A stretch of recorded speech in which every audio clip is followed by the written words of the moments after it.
Hi everybody, this is section 3.1, the Cartesian coordinate system from our Hawks learning system for Math 101 College Algebra. Alright, so first thing we're going to do is, in order to graph on the coordinate plane, we have to review and look at our coordinate plane. If you recall, the coordinate plane is made up of two axes, or I like to think of them as two number lines, one going vertical, one going horizontal. Your vertical number line is your x-axis, your horizontal number line is your y-axis. It creates four quadrants, so we have quadrant 1, quadrant 2, quadrant 3, and then quadrant 4. They do go counterclockwise, and they're always labeled with Roman numerals. In the center is the origin, which is 0, 0. We always start at the center when we go to graph a point. We graph ordered pairs on the coordinate plane. So for instance, if I wanted to graph something like -3, 4, okay, your x value is always the first value in your ordered pair, and your y value is always the second value. You always graph them in the order x first, then y.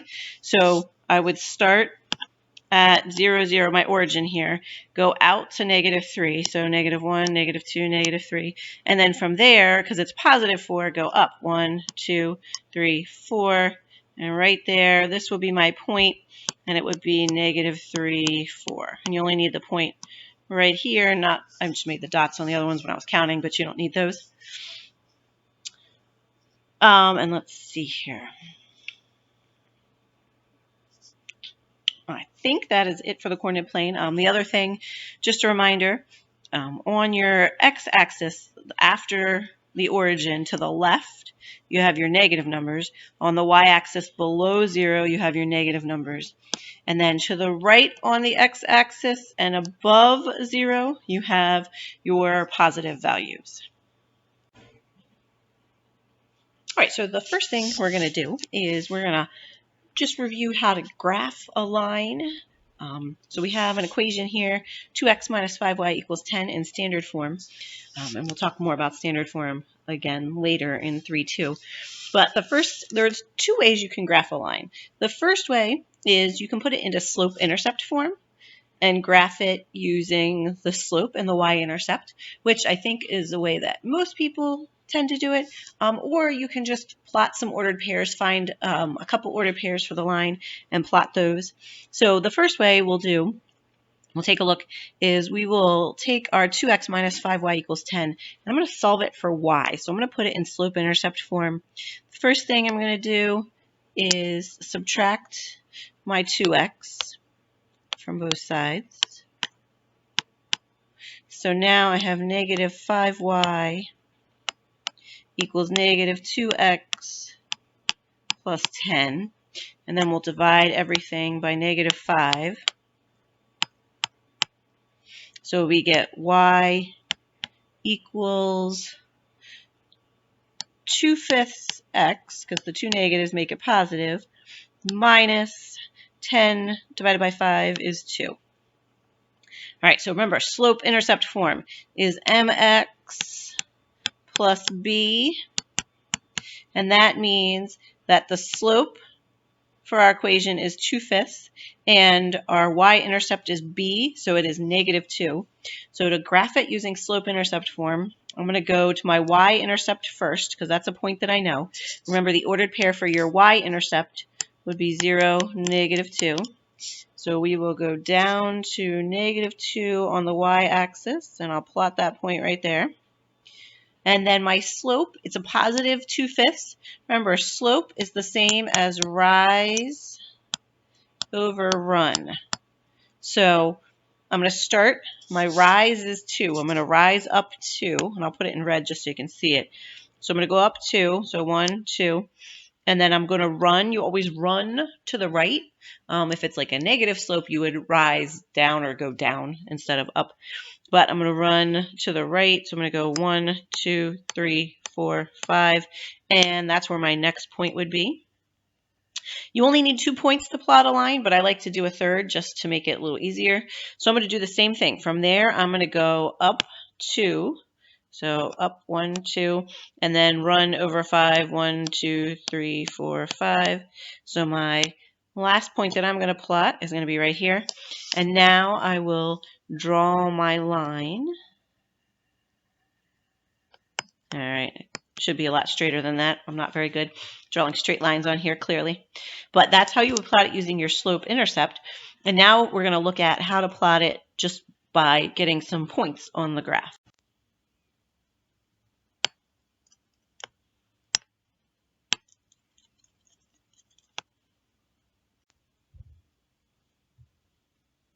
Now, if you wanted to graph it by just finding some points, what you would do is find your,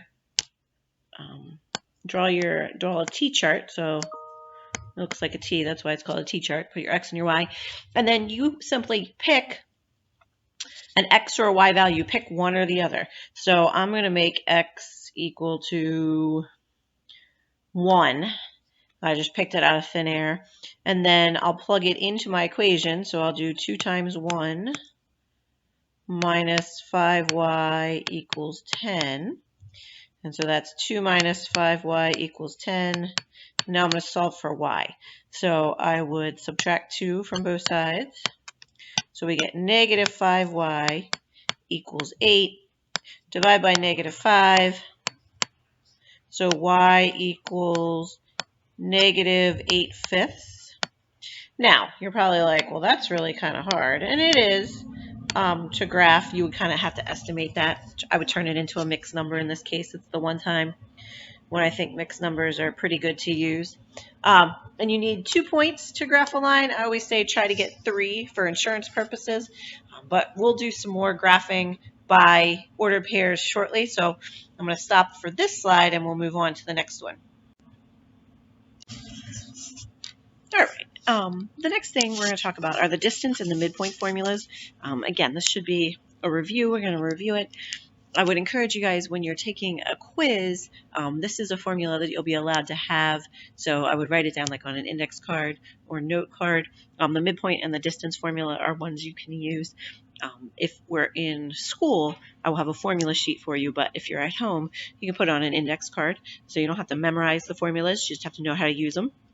So the distance formula, you need 2 ordered pairs, so you can find the distance between those 2 points on any line. And our distance formula is the square root of x2, x sub 2, it's a subscript, minus x sub 1 squared, plus y sub 2 minus y sub 1 squared. And we're going to practice that in just a second. We're going to take a look at a couple of those. We'll try one now. If I give you the ordered pair, and again, I'm just going to make this up, but let's see. My first ordered pair, I'm going to make it negative 6, 5. My second ordered pair, 3, negative 2. All right, it doesn't matter which one you label x1 and y1 as long as the 1s are together and the 2s are together. Okay, so if I put it into my distance formula, I'm going to have, so it would be 3 minus negative 6 squared plus, and then my y's, it would be negative 2 minus 5 squared. So that is going to give me the square root of 3 minus negative 6 plus a positive will give me 9 squared plus negative 2 minus 5, put a plus a negative, will give me negative 7 squared. And that's going to equal the square root of 81 plus 49. So, and I'm going to move up here. Then I'm going to have the square root of, let's see, 130 if I did my math correct. And then from there, either you can use a calculator if they ask for an approximate distance if it's not a perfect square, or you could break it down. 130 Let's see here. 9 won't go into it. Does 16 go into it? No.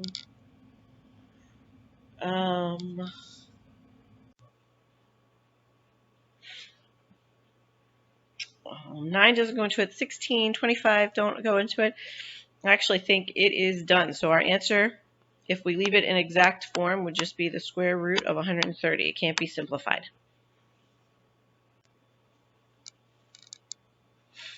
The next formula we're going to look at, which I mentioned briefly earlier, is our midpoint formula. And that is where you can find the midpoint, or the point that is halfway between the 2 points. And the formula to do that, you would take the two x values, add them together, and divide by 2. And then the two y values, divide it together and divide by 2. And that will give you your ordered pair, which is your midpoint.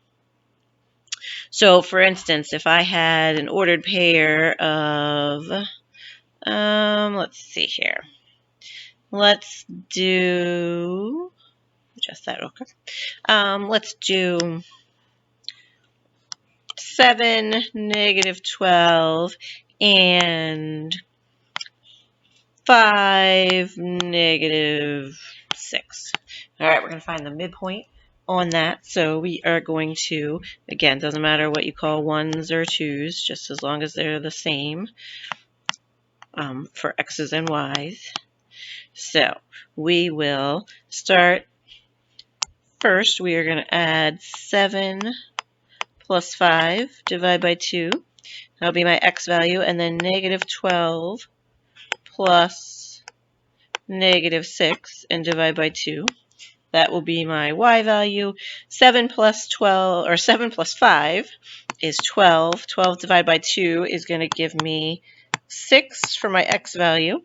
And then -12 plus -6 is going to give me -18 divided by 2. So my answer would be -9. So my midpoint between 7 and -12 and 5 and -6 would be 6 and -9.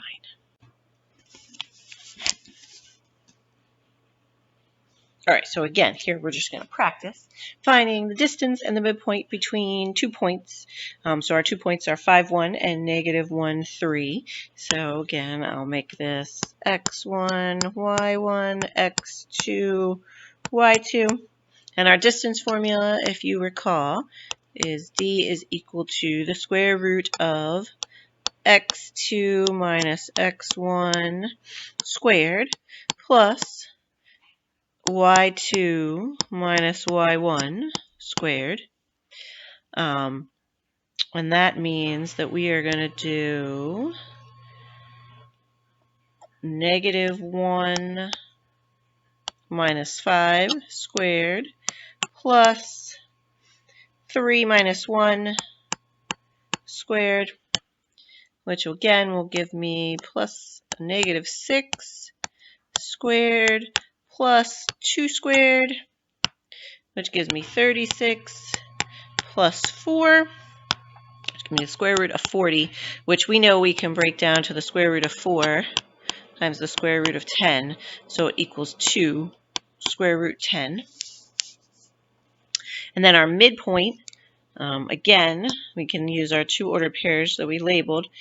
So I'm going to add my x values together, so it'll be 5 plus -1 divided by 2, and 3 plus 1 divided by 2. So I'm going to end up with 4 divided by 2, and actually 4 divided by 2. So my midpoint is going to be the ordered pair of 2, 2. And that is it for 3, 1. Now we're going to move on to 3, 2.